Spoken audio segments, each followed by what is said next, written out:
Hey guys, Woody here with Express Screen. Today we're going to be talking about frames for the QS200. Before I get started with the frames, I just wanted to give you all a little information on the 200 and the kinds of frames it can take and why it can take such a variety of different sizes. So it's got a 4-inch print head right there, and the way that's going to work is it's going to come down, print out a fourth year image if you've got the max image size, return back, shift over, print again, and it's going to make 4 passes like that if you've got it, if you're using the max image size or something close to that. And so that's what gives you the ability to also use smaller frames. If you only have a 4-inch image, then you only need about a 10 by 10 inch frame, so that this is just going to come down, make 1 pass, return back, and just finish up. So like I was saying, smallest frame size is about 10 by 10. The GoPro 100 wants about 3 inches of space on either side just to protect that thermal print head. So that's 10 by 10 inches, subtract 6, 3 on either side, and that's going to give you your 4 by 4 inch image. Now the largest frame size that can go in there, obviously it's a large machine, so you don't have to use something that small. Your largest frame size is 22 by 31, so a lot bigger than that 10 by 10. And that's going to yield you about a 16-inch by 25-inch image. So that's pretty much what you need to know in terms of what kind of frames can go in there and everything. Now let's get to the frames themselves. All right, so now that we've been over some max and min frame sizes for the QS200, now we can get into the frame types. I'm going to start off here with with our screen door frames. So these little gaskets go inside the little channels here, and so that's what's going to give you your tension. And this is about a 15 by 23 inch frame, so your max image size there with those 3 inches on either side is going to be about 9 by 17. This right here is another size screen door. It's about 20 by 23. Your max image size there is going to be 17 by 14. And then your largest frame that you can use is the 22 by 31 right here. This is also a screen door, and it's going to yield you that max image size of about 16 by 25. So they're the sizes that we've got. We can also custom order those for you if you'd like. This is the size roll that you'll be getting with the QS200.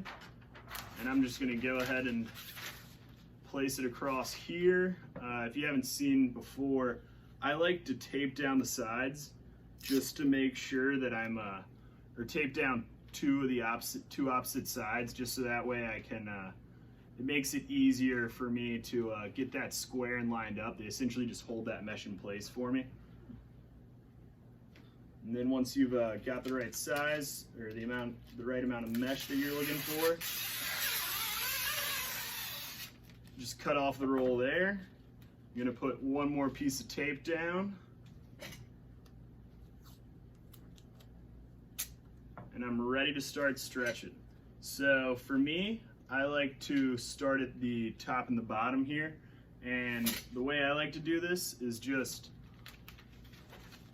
let's get that out of my way. Just lay these down, press down in the middle, go to the outsides, and that's actually gonna lift your tape up usually, but that's really not an issue. We knew that tape was gonna come up. You don't wanna use anything super sticky. But yeah, I mean, that tape coming up, it's no problem. It's definitely to be expected, as this is tightening up that mesh. You're gonna get some tape slip there. And so I'm gonna do this on all 4 sides just to get myself started, make sure the mesh isn't gonna slip on me, it's not gonna move around.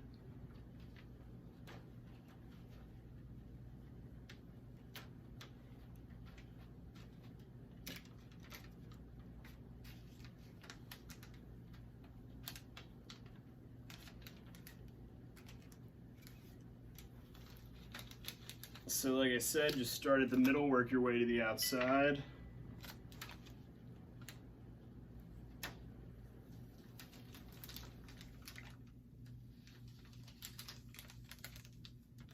So that gets me started. Then I use this little roller tool to roll these deep into that channel. That's gonna lock that mesh in place and make sure it doesn't move on you.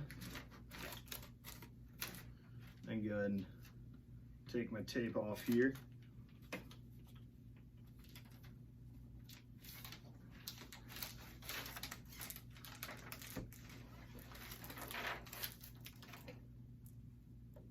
So then once I get these first ones rolled down, that's going to hold it in place. And now I've got my second ones that are ready. And that's what's going to help me a lot with getting a good bit more tension on these frames. So you never want to forget that second gasket, because that's where most of your tension is going to be coming from.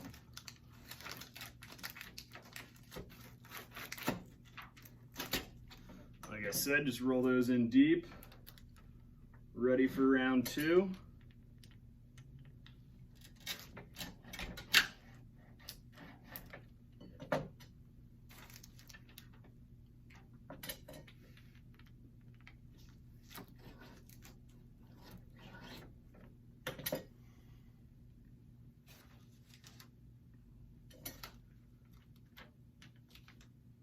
And I'll kind of use my fingers at first, right in the middle, sometimes just to make sure I'm not going to have the roller slip on me.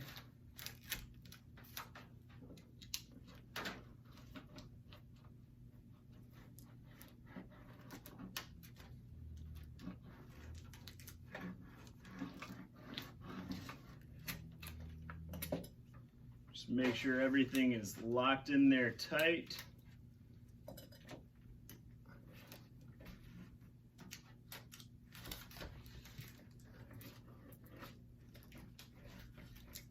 And then once you get it all locked down, your screen is ready to go onto the QS200 and you're ready to start printing with it.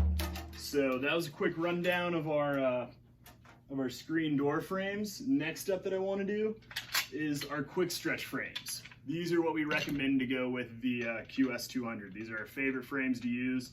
They're really easy, really simple. This is a 21 by 23 inch frame, so your max image size there is going to be about 15 by 17. We also have a couple other sizes for you here. This one is about 13 by 16. That's going to work for you. It's going to give you about a 7 by 10 inch image. And if you're looking to go larger with it, we got the 2231s right here, the largest frame that can go in there. Like I said, with the screen door, your image size there is going to be about 16 by 25. That's your largest image size on the unit. And so now we'll get started stretching here. And with these, you use these little D-bars that you see right here that I got. Those are gonna lock the mesh in place into these channels that are on there. Just gotta roll my mesh out and start locking these in. And also another important part, make sure that your channels are pushed all the way to the inside of that frame before you start locking it in. That way you're gonna be able to make sure you're getting a good amount of tension with them.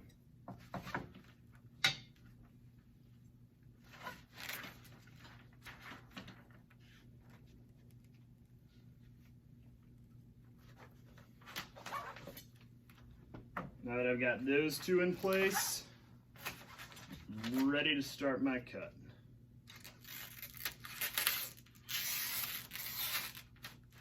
Just like with the other ones,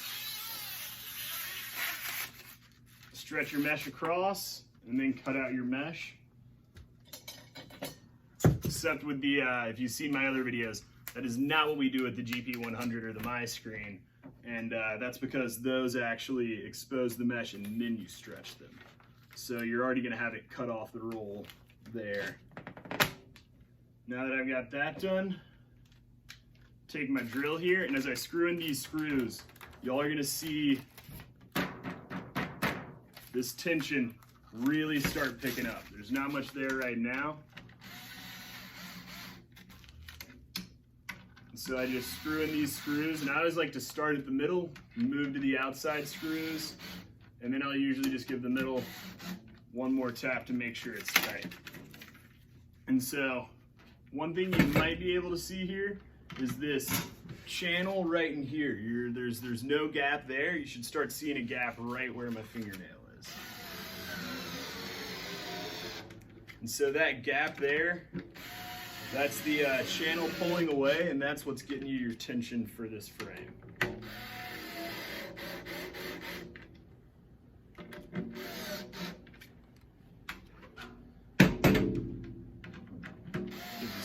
this done here, and then I will be ready to start printing with this screen, or ready to put it on the QS200 to be exposed, and then I'll be good to print.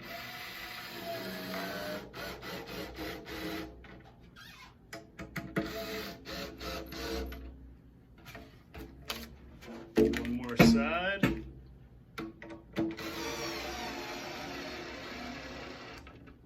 And so you can hear that with the drill there. I am getting some nice tension, and it's getting hard for that drill to pull on those screws and pull that channel out. Probably should have chosen to drill with a little more power, maybe charge it overnight, but this is a great screen tension you're getting right here. Right there, the screen is ready to go onto the QS200, and then you're going to be ready to start printing with it in about a frame this size, I'd imagine, would expose in probably somewhere around 45 seconds to a minute and a half, somewhere around there.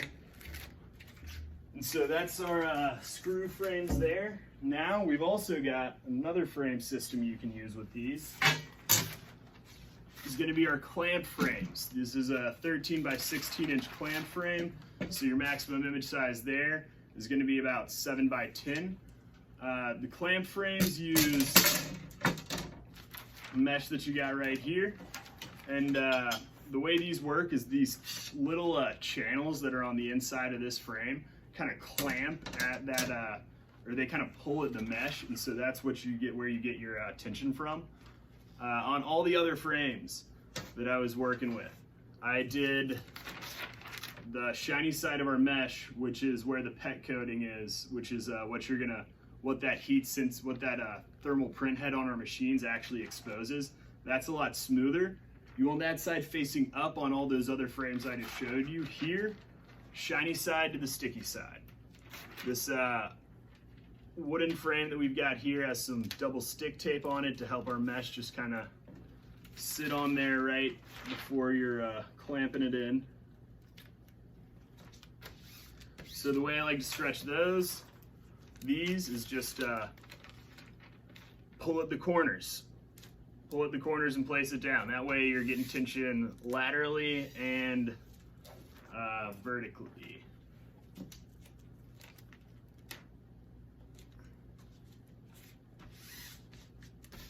So right there, we got some solid adhesive there. Stick your frame with the teeth on it on there. Get this, which is your backing. It's just a flat metal frame. Stick that against the back. Squeeze it together. And then you're going to use your clamps here to clamp that down. And just that's what's going to give you, make sure you're holding that tension and that it's going to work well for you, as these clamps here. And you're going to clamp down 3 sides, and then that 4th side is going to clamp into the press you're using. So that press, whatever kind of press you're using, when you screw it in and lock down the frame down here, that's going to give you your extra tension. If you're exposing with the QS, you may want to put an extra clamp on there just to make sure you're getting it tight and it's solid for exposure. So like I said, these can work. This is the 13 by 16 inch one we have. We also have 18 by 21 inch frames for that. So your max image size here is going to be about 13 by 15. So it's easy enough to do with these as well. We have the cardboard inserts to go in there too. I don't have that on me right now, but yeah, these work the exact same way as that other clamp frame that I just showed you. And last but not least, traditional frame, just your straight up adhesive. We stretch these on a workhorse pneumatic stretcher. If you'd like to see that video, I highly recommend checking it out. I'll put the link to it at the end of this video, so you can just, right at the end of this, you can just click on it, and it'll take you right to how we stretch these with some adhesive, a heat wand, and a pneumatic stretcher. It's not too difficult, pretty simple process. Hope you all enjoyed this video. That's all our frames for the QS200. And another thing, like I was saying, it can take frames this size, 22 by 31, or even smaller than this. This is a 13 by 16, so take 6 inches off of this side, 3 inches off this side, and you get an idea of just how tiny of a frame you can put in there. So really versatile machine, works well for a lot of different processes. So definitely check it out some more. Check out some more of our videos, and we'll have more for you tomorrow. Y'all have a good one.